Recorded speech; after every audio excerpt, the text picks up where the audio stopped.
So I'm on the BJJ Fanatics website, and I see 3 new videos by some guy named Thomas Radzinski. You familiar with that guy at all? Nope, absolutely not. No? Well, he's got some good stuff. Three brand new videos.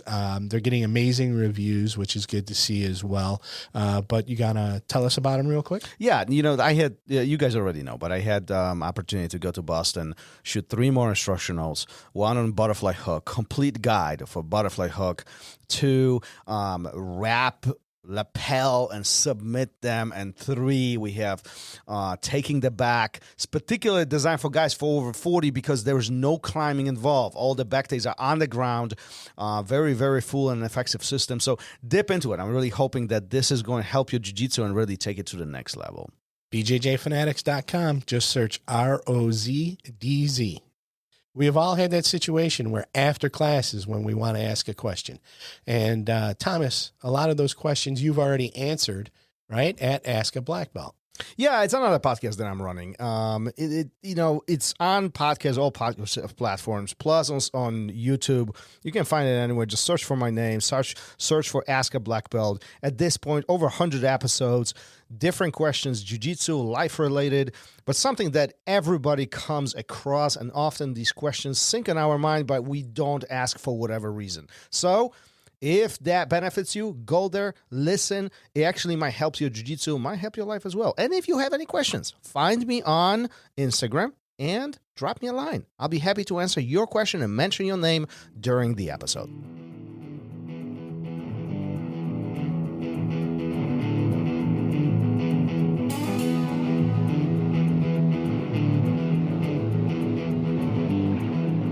Welcome to Raw Radio.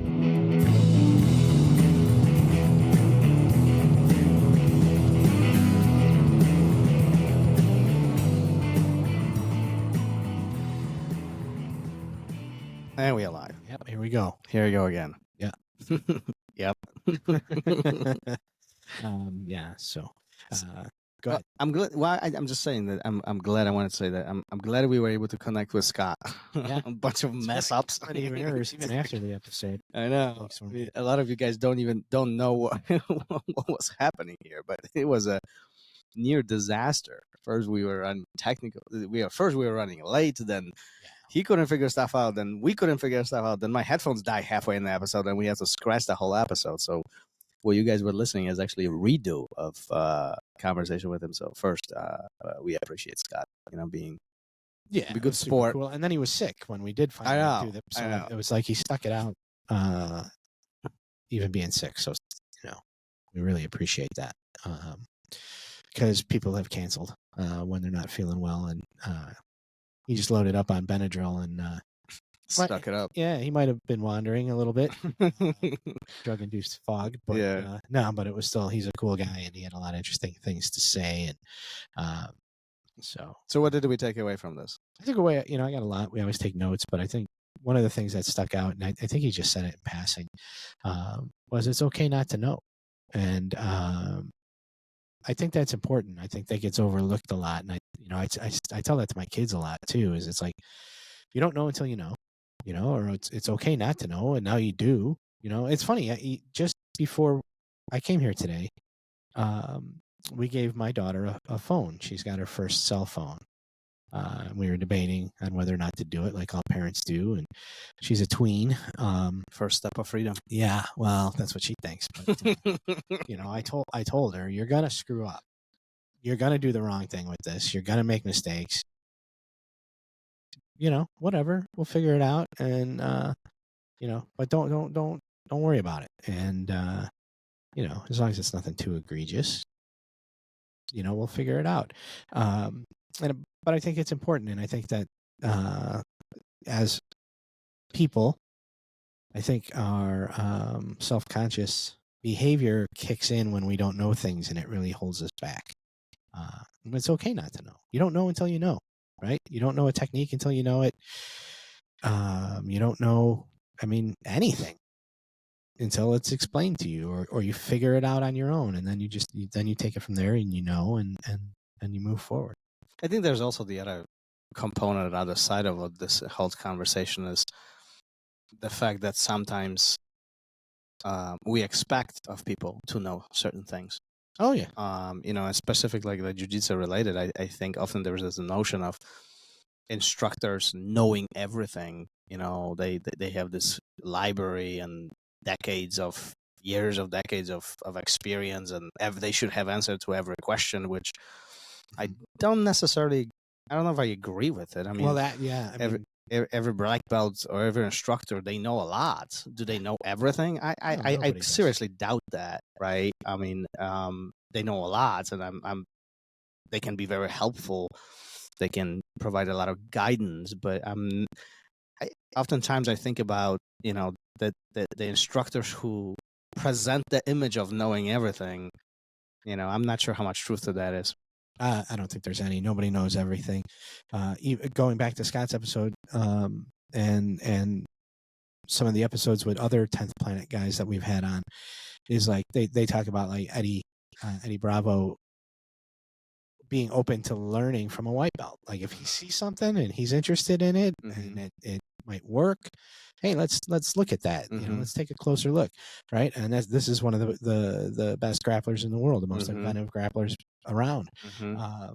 So for him to be able to say, hey man, I don't know everything and I can learn from anybody, that's great. And I also, looking at lower ranks, sometimes they feel like, so let's say you have somebody coming in for a seminar and they're teaching something you've never seen before, and they act like, well, you're a blue belt or a purple belt, you should know this. Well, that's not what your school focuses on, and jiu-jitsu is so broad that maybe you guys aren't doing these entries into these heel hooks and all that stuff, and that's okay too. So what? Now you know. And that's cool, and it's interesting, and you got a tool in your toolkit. But you should never feel bad for not knowing something, I don't think, Well, it's an interesting point of acknowledgement in our life. The fact that we admit the fact that we don't know something puts us in a point of curiosity, and at that point we can either ignore it or take action to change that, right?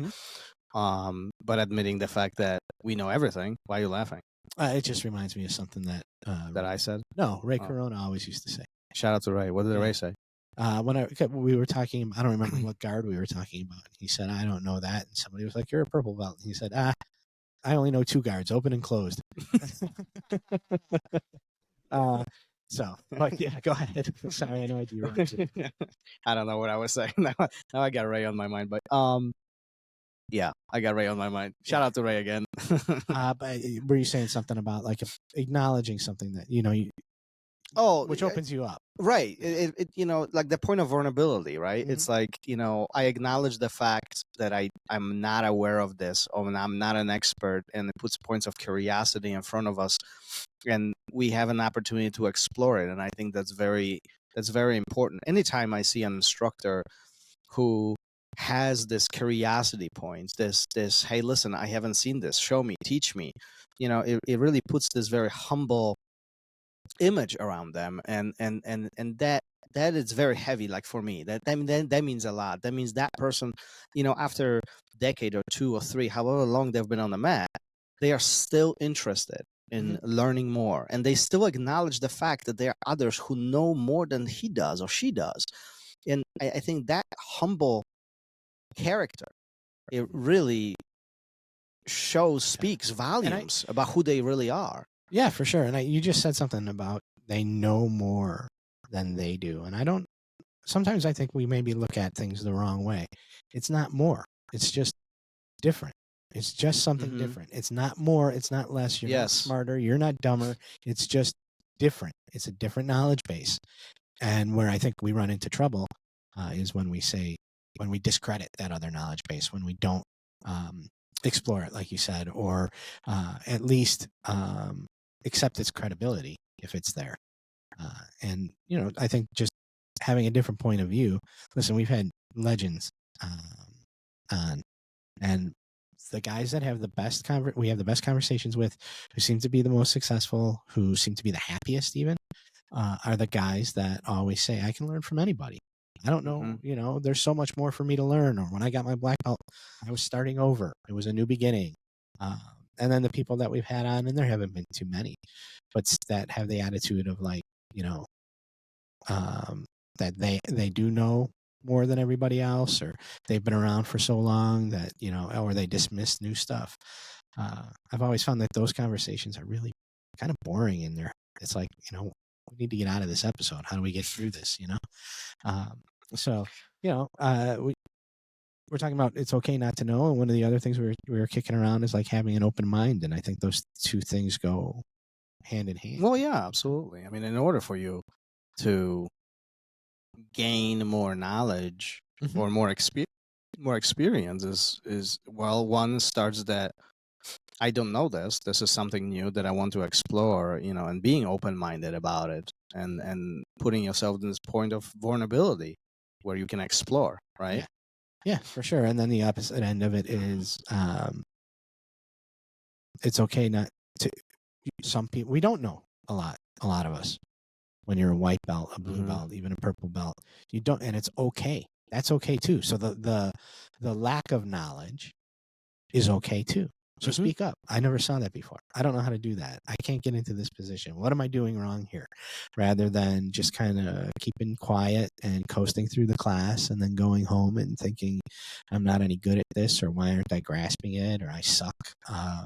It's okay to say, hey, I've never seen that before. I don't know how to do that. There's nothing wrong with that. I always used to tell the kids in class, especially the new ones, like the trial kids that they're there the first day. They're trying, yeah. We don't expect you to know anything today. We don't expect you to do anything other than try and have a good time and make some friends. That's it. That's all you have to do today. And the things, you'll learn things, as you go. And 3 months from now, 6 months from now, you'll have a ton of cool stuff going on.